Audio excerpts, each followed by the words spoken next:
नमस्कार, शिल्पाज किचनमध्ये आपलं स्वागत आहे।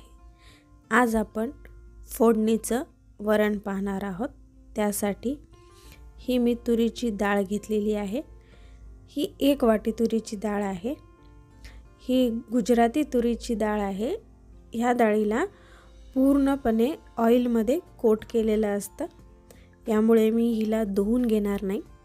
तुम्ही तुमची रेग्युलर वाली पण तुरीची डाळ वापरू शकता। तिला 2 पाण्याने स्वच्छ धुवून घेऊन आपण तिला कुकरला लावून घेऊया।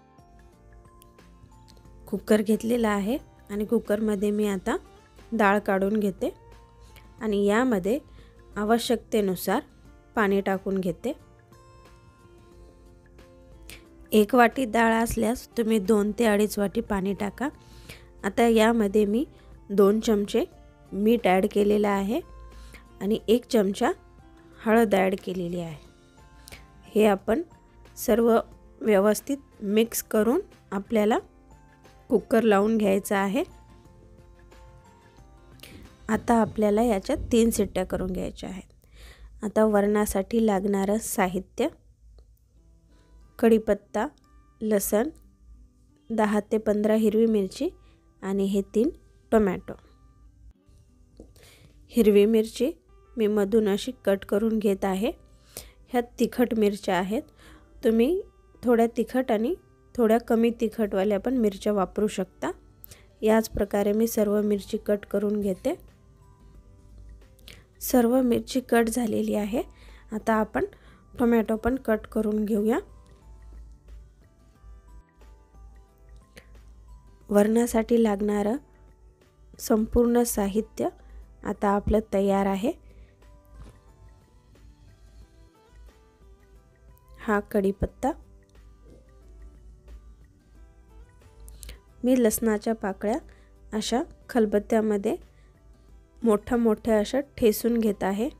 तुम्ही कट करून पण टाकू शकता, तुमच्या आवडीनुसार। असं खलबत्त्यामध्ये ठेसून टाकल्यामुळे वरणाची चव वाढते।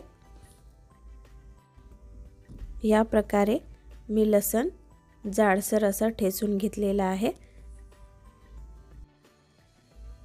डाळ शिजलेली आहे। आता याला आपण फिरकीने एकजीव करून घेऊया। यामध्ये आता आपल्या आवश्यकतेनुसार आपण पाणी ॲड करून घेऊया आणि याला व्यवस्थित मिक्स करून घेऊया।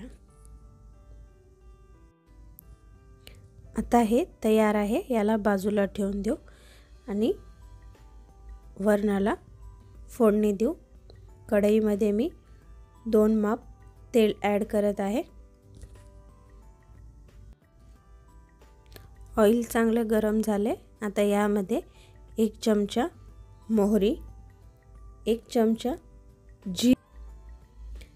चमचा जिरे ॲड करून आता यामध्ये आपली मधून कट केलेली हिरवी मिरची ॲड करून घेऊया आणि त्यासोबत कढीपत्ता ॲड करून घेऊया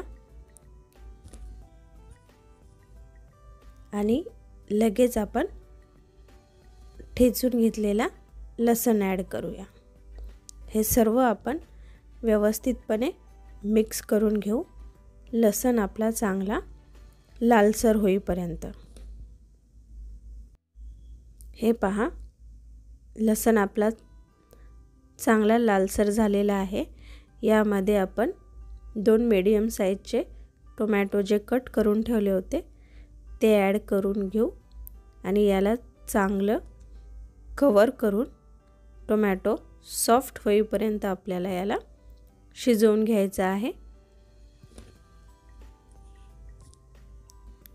2 ते 3 मिनिटं झालेली आहेत। टोमॅटो आपले सॉफ्ट झालेले आहेत। याला आपण मॅश करून घेऊया। टोमॅटो चांगले मॅश झालेले आहेत। आता यामध्ये आपण शिजवून घेतलेली तुरीची डाळ ॲड करून व्यवस्थितपणे मिक्स करून घेऊया। लक्षात असू द्या, आपण डाळ शिजवताना यामध्ये मीठ आणि हळद ॲड केलेली आहे। 3 ते 4 मिनटं झालेली आहेत. वरणाला छान अशी उकळी आलेली आहे. यामध्ये आता आपण बारीक चिरलेली कोथिंबीर ॲड करून घेऊया आणि आता आपलं वरण सर्व करून घेऊया. मस्त झालेलं आहे आपलं वरण. तुम्हाला थोडा जरी व्हिडिओ आवडला असेल तर लाईक करा, शेअर करा आणि सबस्क्राईब करा. पुन्हा भेटूया एका नवीन रेसिपीसोबत. तोपर्यंत मस्त रहा, खात रहा. Okay, bye.